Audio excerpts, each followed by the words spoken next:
نحمده ونصلي ونسلم على رسوله الكريم أما بعد فأعوذ بالله من الشيطان الرجيم بسم الله الرحمن الرحيم وَلَقَدْ يَسَّرْنَا الْقُرْآنَ لِلذِّكْرِ فَهَلْ مِن مُدَّكِّرٍ پارہ 27 سورہ قمر رکوع 1 آیت نمبر 17 تا 22 وَلَقَدْ يَسَّرْنَا الْقُرْآنَ لِلذِّكْرِ ذکر کا معنی ہے یاد کرنا، حفظ کرنا اور کسی کلام سے موعظت، نصیحت، عبرت حاصل کرنا۔ دونوں معانی یہاں مراد ہو سکتی ہے۔ ظاہر ہے کہ اللہ رب العالمین نے قرآن کریم حفظ کرنے کے واسطے بہت آسان بنایا ہے، اور یہ بات اس سے پہلے کتابوں کو حاصل نہیں تھی کہ پوری کتاب تورات، انجیل یا زبور لوگوں کو زبانی طور پر یاد ہو، ازبر ہو۔ یہ آسانی قرآن کریم کو حاصل ہے کہ چھوٹے چھوٹے بچے پورا قرآن کریم ایسا یاد کرتے ہیں کہ زبر زیر پیش میں بھی فرق نہیں آتا۔ 1450 برس تقریباً ہو گئے کہ ہر زمانہ میں، ہر طبقہ میں، ہر خطہ میں ہزاروں لاکھوں حفاظ کے سینوں میں اللہ کا کلام، کتاب قرآن کریم محفوظ ہے۔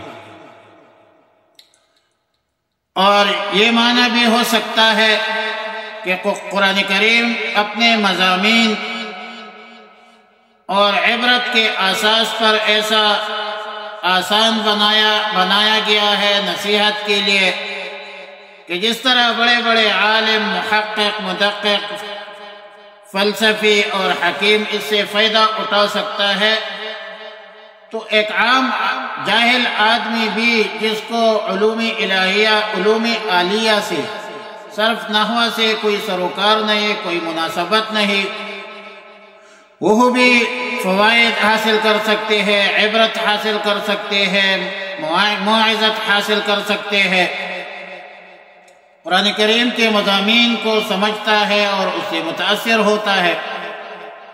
آیات کریمہ میں یسرنا کے ساتھ للذکر کے قید لگا کر یہ بھی بتلا دیا گیا کہ قرآن کریم کو حفظ کرنے اور قرآن کریم کے مضامین سے عبرت اور نصیحت حاصل کرنے کے حد تک اس کو آسان بنا دیا گیا، جس سے ہر عالم، جاہل، چھوٹا بڑا یکساں فائدہ اٹھا سکتے ہیں۔ لیکن اس کا مطلب ہرگز یہ نہیں ہے اور اس سے یہ لازم بھی نہیں آتا کہ قرآن کریم سے عام آدمی مسائل کا استنباط کرے یا عام عالم اجتہاد شروع کرے، استخراج شروع کرے، کیونکہ یہ اجتہاد اور استنباط ایک مستقل فن ہے۔ اس کے لیے تبحر علمی چاہیے۔ یہ نہیں ہے کہ آپ نے قرآن کریم کا ترجمہ پڑھ لیا، تفسیر پڑھ لیا، پھر اجتہاد کا دعویٰ کیا، پھر مجتہد بن گئے، لوگوں کو بھی گمراہ کیا، خود بھی گمراہ بن گئے۔ تو ایسے ضال مضل نہیں بننا چاہیے، بلکہ یہ ایک علیحدہ فن ہے، علیحدہ چیز ہے۔ پھر قوم عاد کا ذکر ہے، کذبت عاد فکیف کان عذابی ونذر۔ قوم عاد نے اپنے رسول حضرت ہود علیہ السلام کی تکذیب کی، اور پھر دنیا نے دیکھا کہ میرا عذاب اور ڈرانا اور کڑا ہونا کیسا تھا۔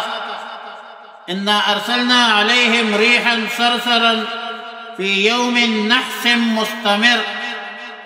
ہم نے ان بدبختوں پر سخت قسم کی ہوا بھیجی، ایک مسلسل نحوست کے دن، یعنی وہ زمانہ، وہ وقت، وہ دن قوم کے حق میں اسی لیے منحوس رہا کہ اس دن جو عذاب آیا تھا وہ عذاب برزخ سے متصل، پھر آخرت اس سے متصل، اور ان بدبختوں کا، منکرین، کافرین سے یہ عذاب کبھی بھی منقطع نہیں ہوگی۔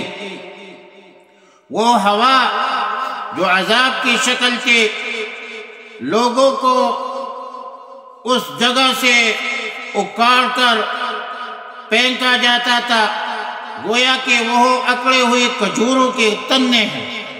کھجور کے تنوں کی تشبیہ میں اشارہ ہے اس طرف کہ قوم کے قد و قامت جو تھی، جسمانی طاقت جو تھی زیادہ تھی، یعنی جسمانی قوت و طاقت کے اعتبار سے قوم عاد ایک طاقتور قوم تھی۔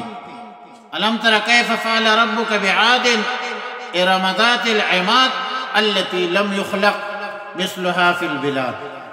دنیا نے دیکھا کہ فکیف کان عذابی ونذر، اتنے بڑے طاقتور لوگوں کو ہوا کیسے اڑاتے تھے، پھینک دیتے تھے دوسرے جگہ، کھجور کے تنوں کی طرح پڑے رہتے تھے۔ اب ظاہر ہے کہ ان واقعات میں عبرت ہے، موعظت ہے۔ فہل من مدکر، کوئی نصیحت لینے والا ہے، کوئی عبرت حاصل کرنے والا ہے۔ فہل من مدکر، اور اصولی طور پر گزشتہ قوموں کی واقعات عبرت کے لیے ہوتی ہے، قصص من حیث القصص نہیں ہوتی۔ قرآن کریم کے قصے یہ مکمل قصہ بیان کہیں پر بھی نہیں ہے، بلکہ اس قصے کے چند واقعات بطور استدلال ذکر کیا جاتا ہے۔ قرآن کریم میں جزیات ذکر کیا جاتا ہے، مکمل طور پر پورا قصہ بیان نہیں ہوتا۔ ظاہر ہے کہ قصص من حیث القصص نہیں ہوتی، قصص من حیث العبر ہوتی ہے، اور اس کو تذکیر بایام اللہ کہتے ہیں۔ وعلی کل حال وَلَقَدْ يَسَّرْنَا الْقُرْآنَ، اور ہم نے آسان کر دیا ہے قرآن کو، للذکر، نصیحت کے لیے، حفظ کے لیے۔ فَهَلْ مِن مُدَّكِّرٍ، بس کیا ہے کوئی نصیحت حاصل کرنے والا؟ کذبت، جھٹلایا تھا، عاد، قوم عاد۔ فَكَيْفَ كَانَ عَذَابِي، پس کیسا تھا میرا عذاب، ونذر، اور میرا ڈرانا۔ اِنَّا أَرْسَلْنَا، بے شک ہم نے بھیجی، علیہم، ان پر، ریحاً، اندھی، سرسراً، سخت، فی یوم نحس، نحوست کے دن، مستمر، دائمی، تنزع الناس، اکاڑ کر پھینکتے تھے لوگوں کو، کأنہم، گویا کہ، کاف تشبیہ کے لیے، کأنہم، گویا کہ وہ، اعجاز، جڑا ہے، نخل منقعر، کھجوروں کی اکڑی ہوئی۔ فکیف کان عذابی، تو کیسا تھا میرا عذاب، ونذر، اور میرا ڈرانا۔ وَلَقَدْ يَسَّرْنَا الْقُرْآنَ، اور تحقیق کے ساتھ ہم نے آسان کر دیا ہے قرآن کو، للذکر، نصیحت کے لیے۔ فَهَلْ مِن مُدَّكِّرٍ، بس کیا ہے کوئی نصیحت حاصل کرنے والا؟ اللہم ربنا تقبل منا انکا انت السمیع العلیم، وتب علینا یا مولانا انکا انت التواب الرحیم۔ استغفر اللہ ربی من کل ذنب واتوب الیہ، وصلی اللہ تعالی علی خیر خلق محمد وآلہ واصحابہ وازواجہ وذریاتہ وبناتہ اجمعین الطیبین الطاہرین، وعلی من تبعہم بإحسان الی یوم الدین۔